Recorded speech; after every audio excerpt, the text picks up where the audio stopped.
As you approach it, it will take on a trillion new forms. As you try to study it, it can take on a trillion new forms as you're looking at it, because that is what it is capable of. Just 5 things. 5,000,000 things would be difficult. 5, I'm sure you and me can study, isn't it? At least I'm capable of 5. You're talking in millions and billions, but I'm 5. Are you going to tell me what the 5 are? Huh? Are you going to tell me what the 5 elements are? You know, these 5 elements, it's called earth, fire, water, air, space. These are 5 things. Maybe. I mean, maybe that'll work in the end. Everything is just within this. Everything that you call as physical creation has substance of some kind. This is earth. And all of it is in movement, that's called air. All of it ascribes to some temperature, that is fire. And in everything there is water, which is the cohesiveness. If there is no water, there is no cohesiveness in anything. And all of it is held together by what we call as Akash. Here we're calling it as space. In English language, it doesn't really describe what we are saying, but it's called Akash. Maybe a more closer word in English language would be ether, etheric space, or whatever they're calling it as. Okay. So, these are the 5 things, whether an atom or a subatomic particle, everything is made of these 5 things. So you don't have to study the trillions of things which are manifestations of these 5. If you understand these 5 things, if you have grasp over these 5 things, then everything becomes accessible. So the fundamental, the most basic process, unfortunately, the word yoga conjures completely wrong images in America. The most fundamental aspect of yoga is called bhuta shuddhi. This means cleansing of the elements so that you can feel them separately in your own system. This very body is 72% water and 12% earth, 6% air, 4% fire, remaining is space. If you take charge of these things, what you need to know, everything that is life is here, because modern physicists are saying, as you sit here, every subatomic particle is in communication with the rest of the cosmos. If it is so, you just have to become alive to it. You just have to become receptive to it. Rather than going around the cosmos and studying, if you sit here, it's reverberating because the nature… I think there is some constructional theory, something coming up in California, I don't know, you must be acquainted with these things. I blurbed the book actually on the back. So fundamentally what they're saying is, whether it is the smallest thing or the biggest thing, everything, the fundamental design is same. It is only the complexity and sophistication which is improving. Between an amoeba and you, the fundamental design is same. It is much more complex and sophisticated, but essentially life-making design is same. So if it is so, the most fundamental materials which make this life and every other physical aspect of what we see in this creation, if we know the ingredients and how they happen, then you have a key to every aspect of life. But if you try to study the creation itself, as you study, they will multiply into billions and trillions. It seems it might depend what your goal is. So if you want to create a drug for cancer or build a helicopter, you need to do something with those 5 elements or break the world. So it's not about exploration, it's about utility. What is the use of life? Let me ask you a question. I would love to know. I've wondered that question. And I get it that science isn't getting me there. I mean, I've been in science my whole adult life, but I don't know. I get much more towards that question when I read literature, which was my first love before I went to science. So I take the point that science doesn't help me on that front at all. What would you say? I've wondered what the point is. No, when we're looking at everything as… See, right now, this is an unfortunate reality which is… doesn't agree with my aesthetics of life. Right now, science has moved from an exploratory process to an exploitative process. If you see an atom, how to use it. If you see a bacteria, how to use it. If you see an elephant, how to use it. If you use a whale, how to use it. Of course, the next thing is if you see a human being, how to use them. This is where it's going. Everything, how to use it. This is not what life is about. You may get to know how to use every damn thing, but still, life won't get any better. If you know how to keep this one, life will get better, believe me. If you just know how to sit here blissed out, life will get better. I see that point. Let me ask you, I'm curious what you think is reality out there, because I think you and I come from the same perspective that we're very limited in what we can actually see, and that an animal would see reality differently than you and I might see it differently also. If one of us has synesthesia, and so when we hear music, we see colors, things like that, then we might have very different realities. So what would it be like if you could get beyond the physical trappings? See, language can go only thus far, whether it's science or literature. It can go only that far. When you speak any language, it must make logical sense. If it does not make logical sense, people are leaving right now. Yes, because language is deeply enslaved to the fundamental logic which is a product of our intellect. Without it, we could not speak. So now you're asking about something which is not going to be logically correct. So I am not willing to make a fool of myself here, talking about something that's not going to make sense to them right now. But we will talk about it in a different way. This happened. Adi had a family, the first yogi. So, some disciple of his from South India carried a basket of mangoes. Have you tasted an Indian mango? Yeah. Indian mango? I've been to India, yeah. Okay. So it's during this season right now, unfortunately I'm in America. This time of the year, mango is the only religion in the country. Everybody is head to toe mango, okay?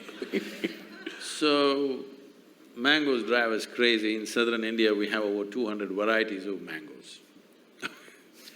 So, different days, they want to eat different types of mangoes and they want to cook mango, everything is mango, okay?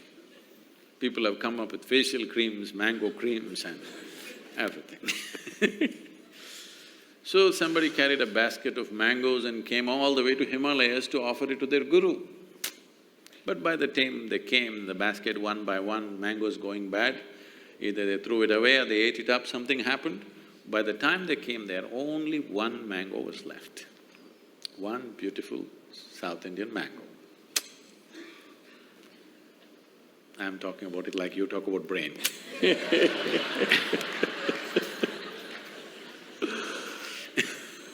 Believe me, it's sweet, not like the brain.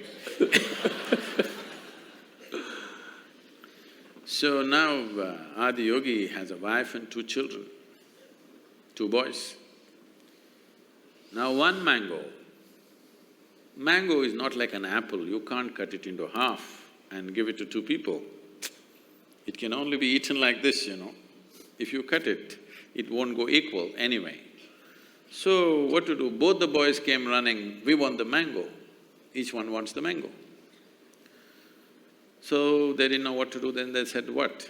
They have to set up something, who gets the mango? They said, okay, let's have a little race, whoever wins the race gets the mango. Because these are Adi Yogi's children, it's not a 100-meter dash. They said, whoever goes around the world 3 times first, they will get the mango.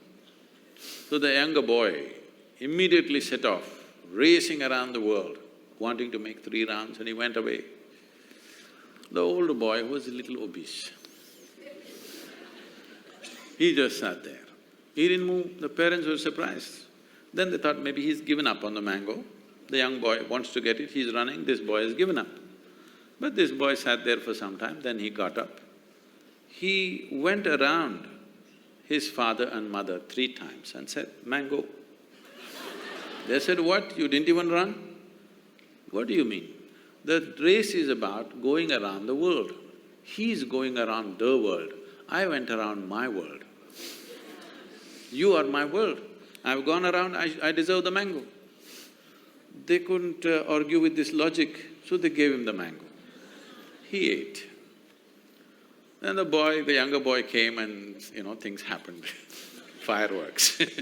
Fireworks happened, he became very furious, all those things are another story. But what I'm saying is, there is a subjective reality and there's an objective reality. When I say subjective reality, I'm not talking about just your thought and emotion. Like you're talking about cognitive reality can be different. What is smell for somebody is taste for someone else.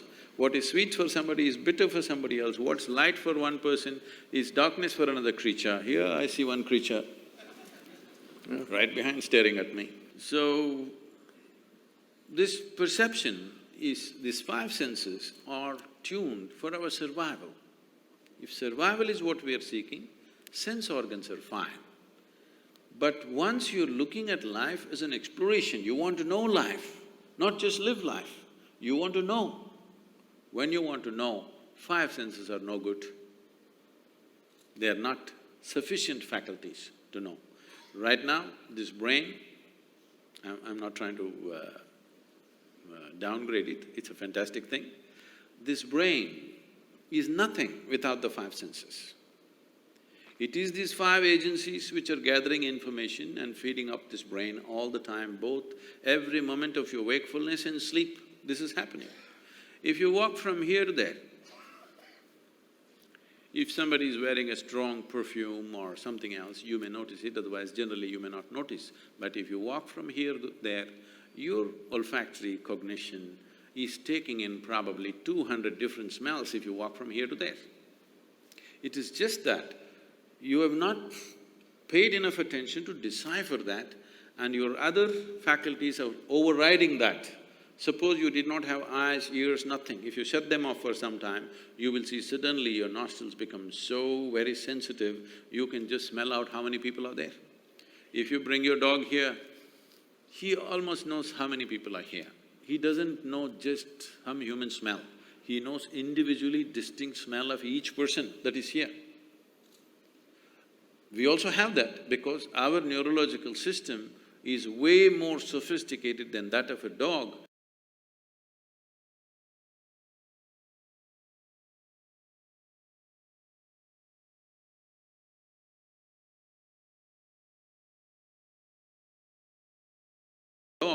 But there are other overriding factors which have diminished that.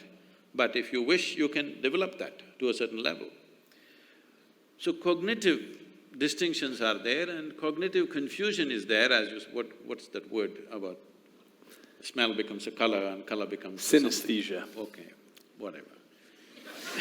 No, it's anesthesia, synesthesia, something is lost, something is mixed up, like a drink. A man who is just out of the bar may feel that way, Everything may become colorful or not colorful depending upon his mood on that day or what he had.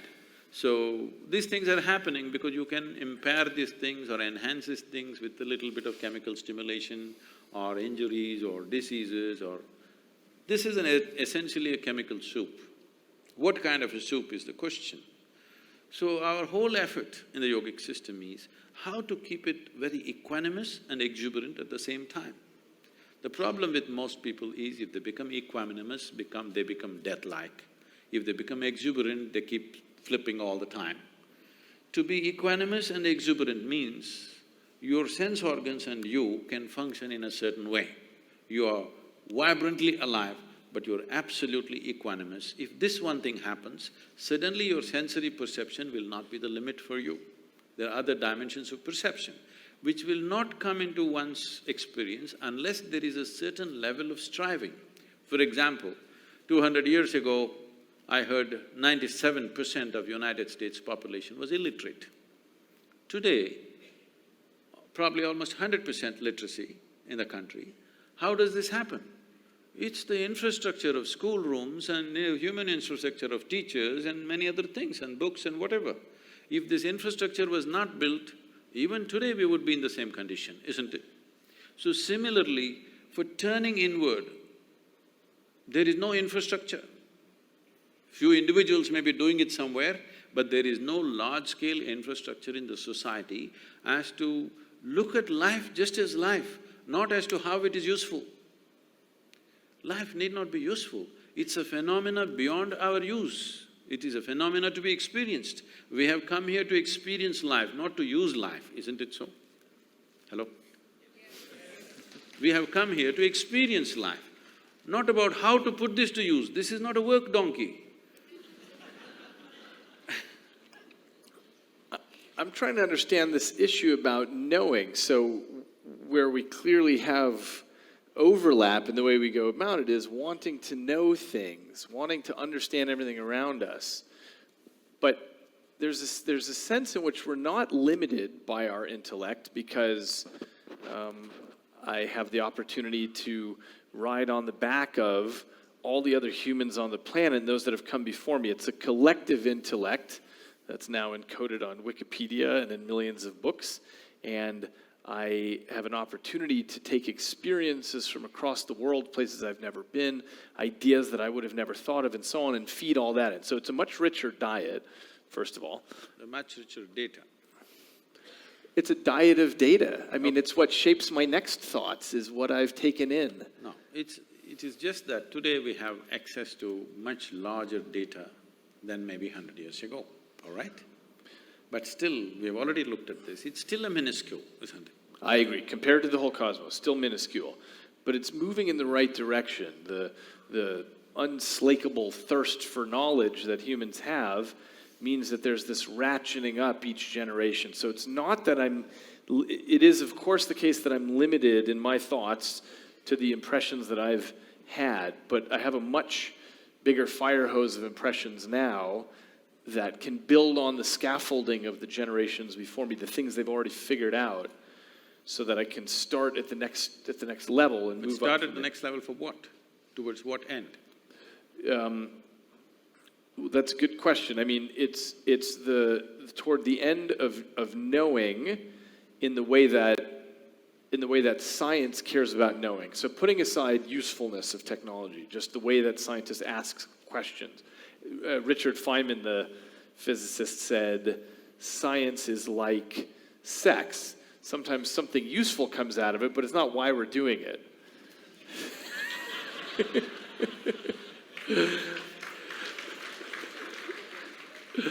So it's a way of knowing, and it's a collaborative way of knowing, where we link arms across space and across generations as well to try to get somewhere.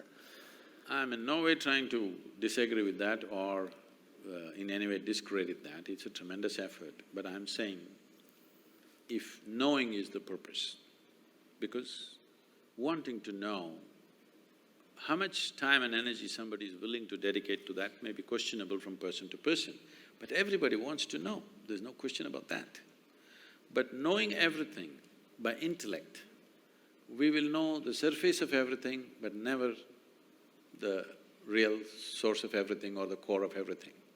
Because the only doorway to our experience is this human mechanism. You don't know the world any other way than the way this one is projecting right now within itself. Yes? Agreed. There is no other way. You don't know how that is. You only know the way it is happening within you, isn't it?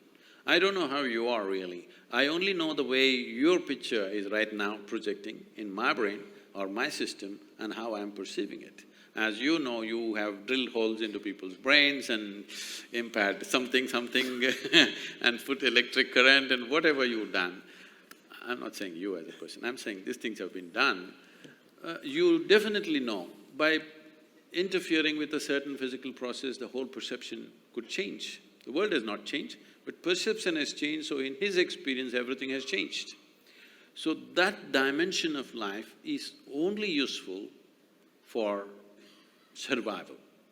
When I say survival, everything that we're doing is survival. To survive better, to enhance our survival to a better status or in an enhanced way of survival process. But once you've come as a human being, it doesn't matter how well you survive, still it is not good enough, isn't it? It's never going to be good enough because survival is not going to fulfill a human being. It doesn't matter how big our homes get, how big our cars get, how energy efficient it gets, how better we dress, how better we eat, still we will feel it's not enough because That's not the direction in which the life wants to go. So here's the part I'm trying to understand, is this issue about knowing, this issue about seeking knowledge. Let's say, either in science or in mysticism, we depend on our senses for that, yes? Or are you saying that I'm saying they're not dependable. Agreed.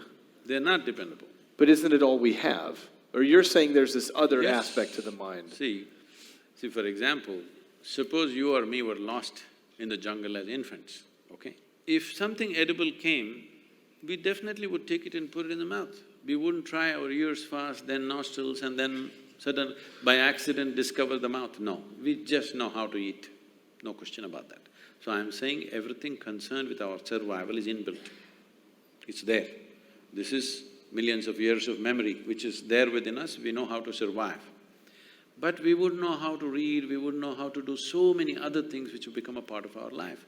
Do you remember when you were 2 or 3 years of age, when they tried to teach you that alphabet, the damn A, how complicated it was? It was so complicated just to get it right. You had to write 100 times to get it. Today with eyes closed you can do it. Because of a certain striving, isn't it? Similarly, anything beyond survival, if we have to have it in our lives, a certain striving is needed. As I said, striving for inward perception is something, unfortunately, that's been banished in modern societies because we are on the thrill of technology. It's a fantastic thing, but you will see as time progresses, as technology becomes better and better, human beings will become more and more frustrated.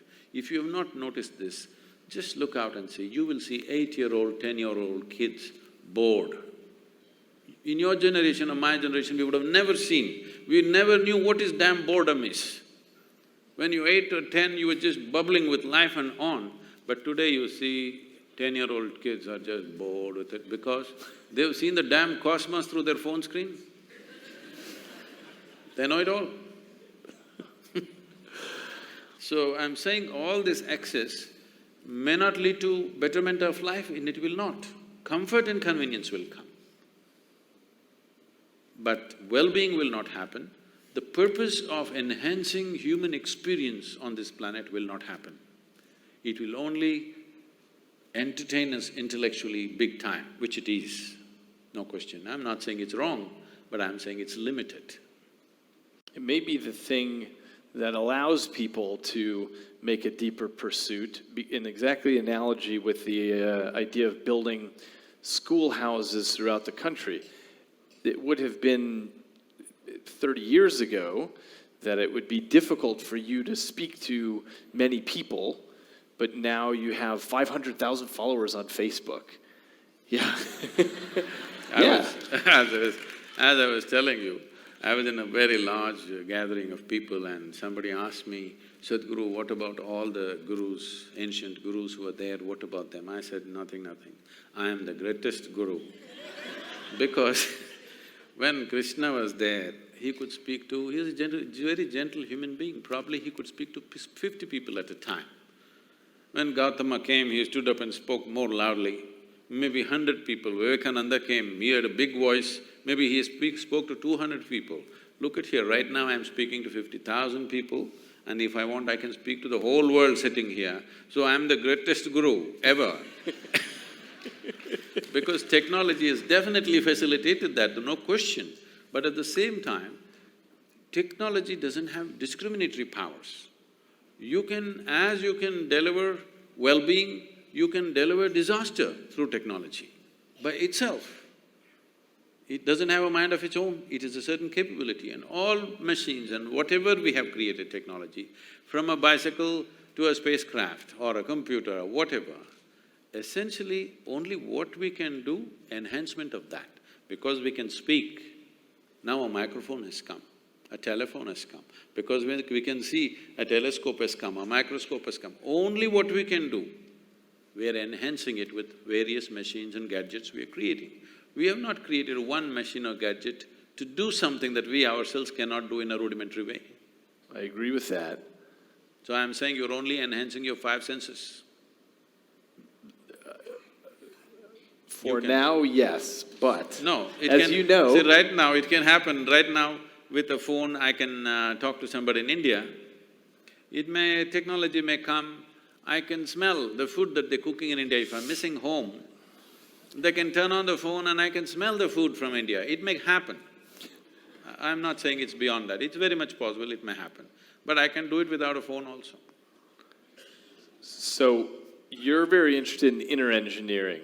My interest is in outer engineering, and as you know, I've built a vest in my laboratory with vibratory motors on it, and we're experimenting now with feeding in new kinds of data streams into the brain because the brain appears to be flexible enough to take in any kind of new data streams and have a sensation of it. So if I feed in weather patterns from the surrounding 200 miles, or if I feed in real-time stock market data, you can, in theory, develop a sense of the economic movements of the planet. Things like this. Now, we're just at the foot of the mountain on this, but it may be that there are whole new kinds of human senses, and that would be a proof of principle of developing something that goes beyond, that makes a new kind of sense. Essentially takes these peripheral devices and adds new ones, and eventually we'll probably build new kinds of sensors and plug them right into the brain. But still they will only enhance your present capabilities, not something new. Not entirely new. I don't know. If I could actually have an individual experience of weather patterns 200 miles wide, as I'm walking around, I'm tapped into that, I think that's a new human experience. It's not something we've had before. This is something that happened almost 45 years ago when I was living on a farm. So there is a man, a middle-aged man in the village who is, he can barely hear, 95% gone. Just if you shout at him, he hears something. So because he cannot hear, he cannot say anything, he just dumb and stares at things. So everybody thinks he's a fool and, things happening, he's not valued in the village. So I took him as my man Friday, and I said, you stay on my farm and work for me. So he was with me. What I found was, one morning he gets up and gets the plow and those are the days, not tractor days, he still plow with the animals. So he gets the animals and the plow ready. I said, what are you doing? He said, I'm getting ready to plow. I said, where are you going to plow? It's dry. He said, it's going to rain today. I look at the sky, it's clear sky. I said, nonsense, where is it going to rain? He said, no, it's going to rain. He simply sits there like this, because no social communication, he can't hear. He simply sits there like this the whole day. If there's no work, he just sits in one place unmoving. And he just knows. And you won't believe it'll rain. The day he says it'll rain, it will rain. Then I sit up, okay, I'm doing all this yoga, I'm not getting this guy. So I sat there day after day, turning my hand like this, trying to feel this, trying to feel that, feeling the earth, looking up, looking down, everything. I applied myself for 18 months. And today, in tropical climate, with my eyes closed, I will say, today it's going to rain means 95% it's going to rain. It's just a keener observation of everything, that's all. You just… because he could not hear, he just sharpened the other aspects so much, he just knows when it'll rain, and always, bang on. Maybe he had one of my vests on. Possible. But he was not sparkling like you.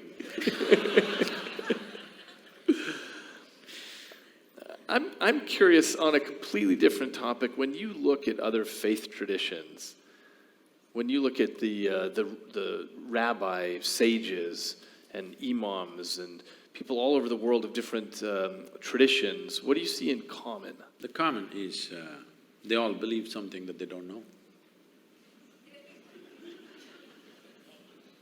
Because I think the main reason why every human being is not a natural seeker is they have not realized the immensity of I do not know. Only if you say I do not know, the possibility of knowing arises, longing to know arises, seeking to know arises, then knowing becomes a possibility and a reality. Everything that you do not know, if you just believe, you destroy the possibility of knowing altogether.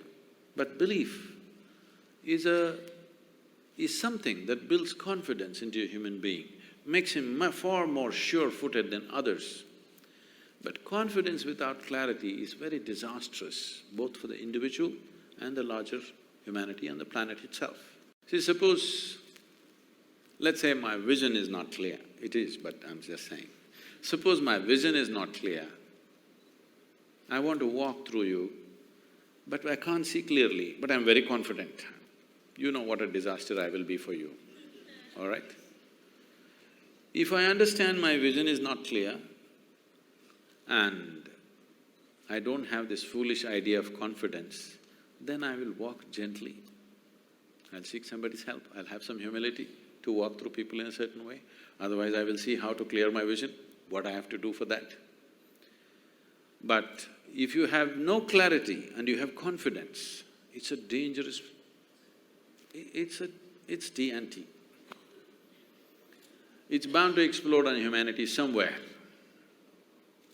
It keeps happening here, there. We are just looking at eruptions, small eruptions, but it's bound to happen somewhere large scale. But at the same time, as human intellect is sparkling like never before, for the first time in the history of humanity, more human beings are thinking for themselves than ever before. All these thousands of years, one village or one town with a few thousand people means only one guy would think, others would just take instructions from him. Now almost everybody is able to think. How clearly, how much clarity or confusion is a different thing, but at least they're thinking. As this evolves, I believe in the next 50 to 100 years, as more and more human beings start thinking for themselves, then you will see believing in something will be completely out of vogue. Because essentially believing something means, with all due respect to everybody, essentially believing something means you are not sincere enough to admit that you do not know. We all have to come to this much. What I know, I know. What I do not know, I do not know. This is a fantastic way to be. And I do not know person cannot fight with anybody. That's the biggest thing. I know, always there is a fight. So, all these religious processes which are ended up as religions, at one time, when they started as an individual experience for somebody.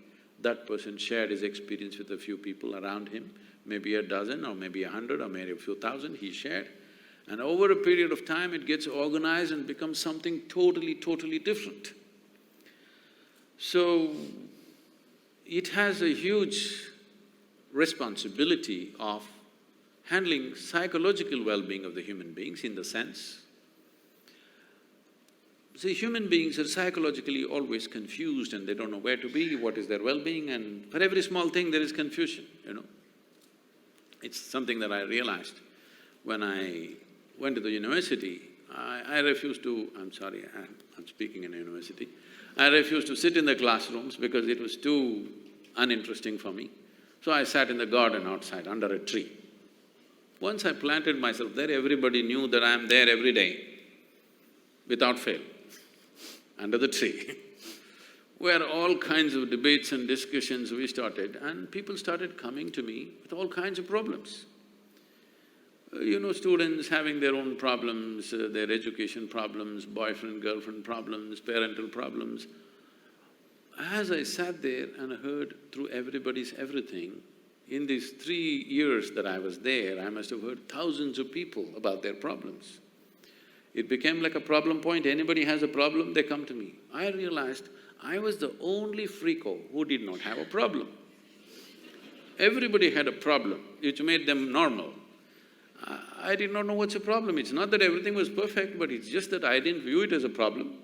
I just saw situations are there, some works for me, some don't work for me. But everybody has a problem. If you really look at it, the problem with humanity is just this. From being a monkey or a chimpanzee to a human being, it's actually a small change, you know. From a chimpanzee to a human being, there is only 1.23% DNA difference, I believe. That's not much, isn't it? We could forget sometime who we are. But what got a phenomenal change in the intelligence that we have compared to a chimpanzee or a monkey. So the problem is just this, we have a intellect which is sharp and we don't know how to hold it. Whichever way we touch it, it cuts us. All the suffering, human suffering on the planet is manufactured in their own mind. From outside, how much suffering is happening to you, tell me? Nothing much, it's all generated, it's all self-help. This is because this evolutionary process has happened so rapidly. As Charles Darwin went about describing, a goat became a giraffe, it took many million years, a pig became an elephant, many million years. But from monkey to man, it happened rather quickly, to a point where people think there is a missing link somewhere, okay? So quickly that we have still not gotten used to this intelligence. We are struggling as to how to manage this intelligence, and this intelligence is the basis of people's suffering. If you remove half the brain, most of them will be peaceful. Yes or no? Hey, you're the expert, you must tell me. You know, in mental asylums, when people are completely out of control, they are doing lobotomy, remove part of the brain, they become peaceful. So right now, just to be peaceful and happy is such a huge challenge for most human beings, simply because they're not able to conduct the sparkle of their own intelligence. If they were little dumber, they would be peaceful. Yes. So the problem is of plenty. The problem is not of paucity, it is just that a certain level of intelligence which we are not able to handle because there is no stable platform. There is an intelligence here for which there is no stable platform. Unless you create a stable enough platform, this intelligence will not work for us, it'll work against us, simply because it's a sharp knife. If you don't know how to hold it, it'll cut you up. Why we do not give a knife to a child's hand is not because knife is dangerous, because child's hand is not steady enough, he could become dangerous to himself or to somebody. So this process of perception and understanding and consciousness, all these things are questions being asked by the intellect. Intellect is always looking at the world only in pieces, in bits and pieces, because all the information that comes to the intellect is coming through sense organs, and sense organs perceive everything only by comparison. Without context, they cannot perceive anything. For example, if I touch this glass, it feels cool to me. It is not that I know what is happening with this glass, it is just that my body temperature is in a certain way, because of that I feel it's cool. If I lower my body temperature and touch this would be warm to me. So sense organs are giving a perspective only in comparison, which is useful for survival. What this means is, suppose you're 6 feet tall, you stand like a tall man, you walk like a tall man, you feel like a tall man, you are a tall man. You went to another society where everybody is 8 feet tall. Suddenly you stand like a short man, walk like a short man, feel like a short man, you are a short man. So I'm saying this perspective of knowing everything by comparison is only useful for survival process. Now that science in its essence, is interested in knowing, not about enslaving the world. How to use it is not the question. How to know this is just an intrigue that from nowhere we just pop up and full-scale drama, and suddenly we pop out and don't know what. For this we have simplistic answers. Okay, you will go to heaven, okay, you will go to hell, the people that you don't like will go to hell, of course you and me will go to heaven. So these things are there. We are trying to handle our ignorance with solace. Solace is what you're seeking, you must believe something. Belief is a good thing because today modern psychiatrists are here trying to solve these problems that human beings are having with their intelligence, which are turned against themselves. Essentially all human suffering is their own intelligence having turned against them, that's all it is. So psychiatrists are trying to handle, but they can only handle one client at a time and they need a lot of furniture and all this. But religions and faiths have managed people for a long time, hats off to them for that, because they've given solace and balance to people for a very long time. But Solace is one thing, solution and seeking is something totally different.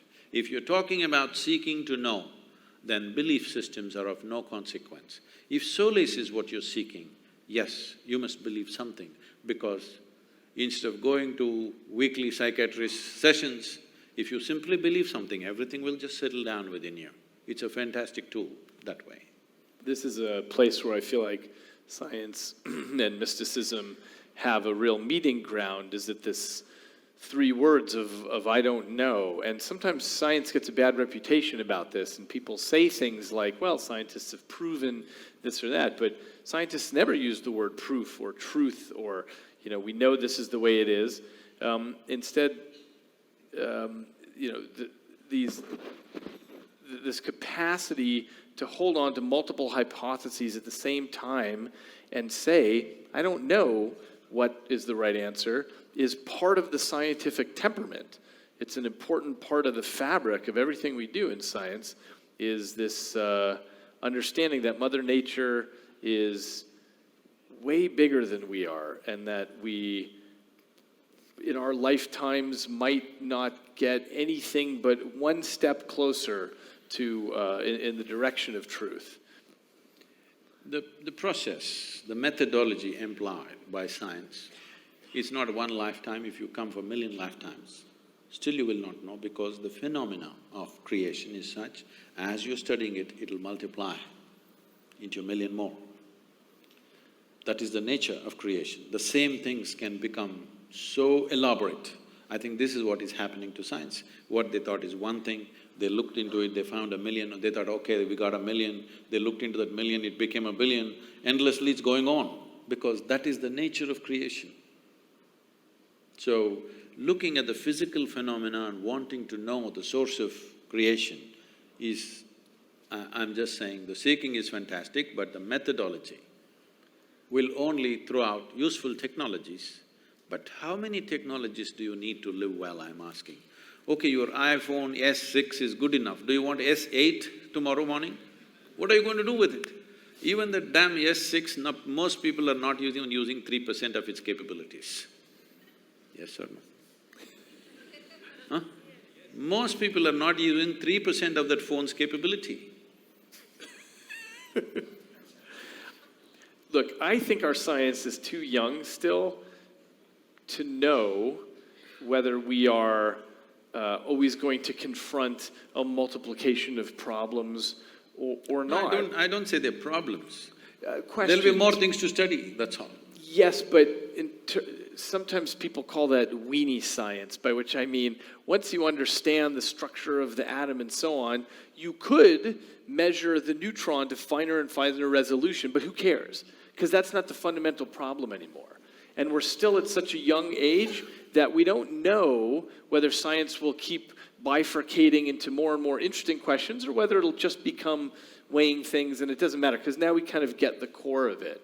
We might not know that for 100 years or 1,000 years, but I don't know for certain that we are doomed to infinite complexity. It may be that we can put together a very clear model What I'm of what's saying going is, on. you're fundamentally employing sense organs. I agree with that. Sense organ is the basis of all scientific pursuit. I'm saying sense organs are not reliable instruments. You ask the owl.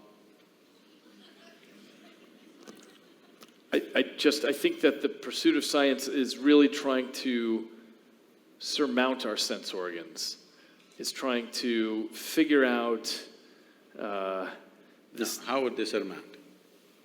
By understanding laws of nature that we don't know why they're true, but they seem to be correct, like quantum mechanics, like basic Newtonian physics, by,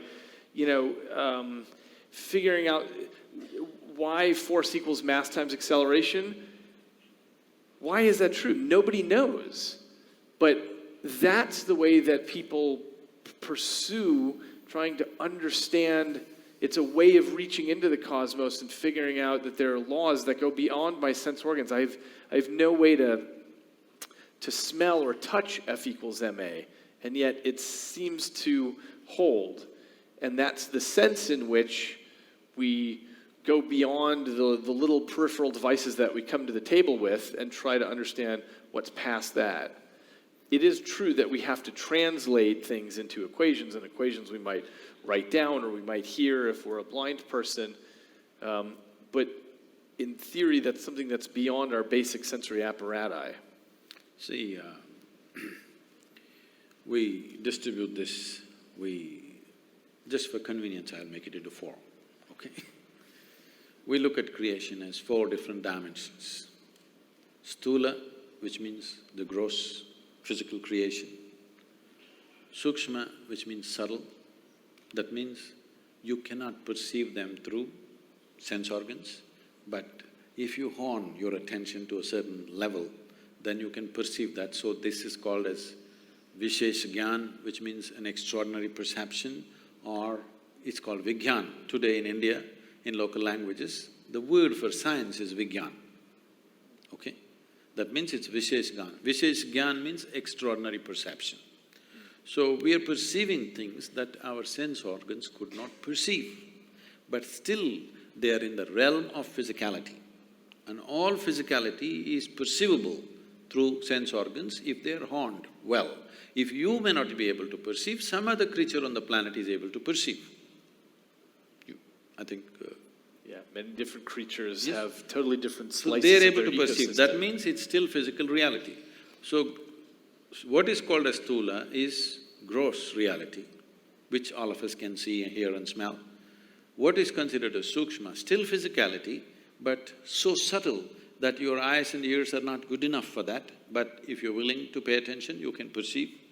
Then next is called as shunya, which literally translates as emptiness in English, but emptiness is not the word. It is physicality without form. There is no form. All physical has defined form, but shunya means physicality has reached a place where there is no form to it, it's just physical, or it's fundamental material of physicality. The next is called as Shiva, which means that which is not. That means that which is not physical at all. So, existence is seen as these four components, and how to perceive these four dimensions. There's a whole methodology. Why I'm saying this is, if only scientists who have pursued things so far into physical reality, if they pay little attention to the most fundamental physicality, which is themselves, if they turn inward rather than constantly looking through a telescope or a microscope, if they spend equal amount of time turning inward, I think something phenomenal could come out of it. For many scientists, the reason they turn outward is as a way of understanding what this is all made out of, which would include understanding something about what a piece of life is. Let me ask you this. When you say, I am a piece of life, you are a piece of life, I hear that and understand it in a particular way, but I want to know what you mean by a piece of life. Because what you drink is life, what you eat is life, what you breathe is life. All this we're gathering, and this is a piece of life, which has acquired a certain level of information, built its own kind of software unconsciously, and its own tendencies and its own character and its own personality, but that's a bubble. It's like if you blow soap bubbles, each bubble has a character of its own. When they burst, the most essential ingredient of the bubble was the air. Where is it? It's all there. So this is all air, and the bubble is a piece of air. Similarly, this is all life. This whole cosmos is a living cosmos. Here, I'm a piece of life. And life has given me this privilege that I can hold this piece of life within myself and experience it as if I am by myself everything. This is a fantastic privilege, but we should not abuse this. And do you see that as being illusory, the idea that you're a piece of life and I'm a piece of life, given that we share atoms, and when I'm breathing out and you're breathing in and so on, we're exchanging atoms, do you see that as an illusion that there is a you and a me, or are we all the same life? See, the thing is right now, all these apps have come and different kinds of softwares have come. So this is easy to understand today because people are using this thing all as if they're live, okay? And they're alive in their own way because a certain amount of information has been calibrated in a certain way to do certain things. And it's almost alive. I think most people have a better relationship with their WhatsApp than with their family, okay? Yes, people are so engaged with it because it has a character of its own and it's even predicting what's the next word you will type. Which your family cannot do, your friends cannot do probably. So, this is just like that. It has accumulated a certain amount of information. This vast life that's available, around it we formed a bubble. This is my bubble, that's your bubble. What is the content of the bubble? It's the same stuff. But what is the surface of the bubble? My surface is entirely different from yours. And it has its own characteristic, it has its own flavor, it has its own tendencies. So this is an unconscious software that every one of us are building with phenomenal amount of information that we are acquiring as we sit here. The five senses are gathering a phenomenal amount of… the amount of information that one gathers in 24 hours of time, if you spend 1,000,000 years, you can't process it. That much information we are gathering. This is what traditionally we refer to as karma. It's all twisted out in America, I'm seeing. The word karma, everybody's calling themselves karma now. You know, people are named karma. I heard some people were named karma. So suppose we see right now, we don't know how the outside weather also is quite good, I think in the evening. At least the air conditioning is good, everything is nice, you're fine. Nobody's troubling you here, but you're sitting here miserably. Then we say, "Ayyo, it's his karma." What it means is, the word karma literally translates as action or doing. So we say, who you are right now is entirely your doing. The way you have structured yourself, knowingly or unknowingly, the kind of womb that you were born in is also an unconscious choice because you created a certain type of tendencies, that's where you moved, in search of that kind of tendencies. What facilitates that? So this software is building up all the time unconsciously. So only thing that I want to say now is, whatever you can do unconsciously, if you are willing, you can do the same thing consciously. If you can build so much software unconsciously, if you are willing, you can restructure that consciously. I can show you millions of people who restructure themselves in a matter of few weeks. I can show you few people where the very shape of their face will change in 24 hours' time simply because they start a certain process. Entirely, their whole personality is altered within a matter of 1 or 2 days of doing certain processes because distancing yourself from your genetic memory, there's an entire process. Most Indians have forgotten, otherwise it was there in every family. Whenever somebody dies, or even when your parents are alive, there are processes how to distance yourself from your genetic memory. Because this is very important, if you want to be a unique, fresh bubble of your own, then you must distance yourself from genetic memory, otherwise you will see at 18 you're a great rebel, you don't want to be like your parents and this and that. You see when you're 45, suddenly you start walking like your father, talking like your mother, stuff is happening to you, you don't know, because don't underestimate these people.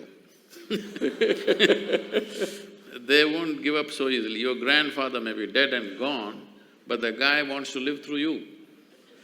So the thing is to distance yourself from genetic memory so that you don't become a cyclical pattern of repetitiveness. You want to be a fresh life. That means you have to recalibrate your software consciously. Anything that you can do consciously, you can also do…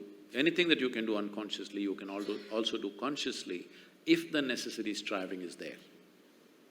What does it take for people to have that level of striving? It depends how far they want to go. If somebody comes and asks, if I want to know the entire… not the new physics, what has happened till now, if I want to know, how long does it take? If a fresh student comes and asks, is there a time you can say?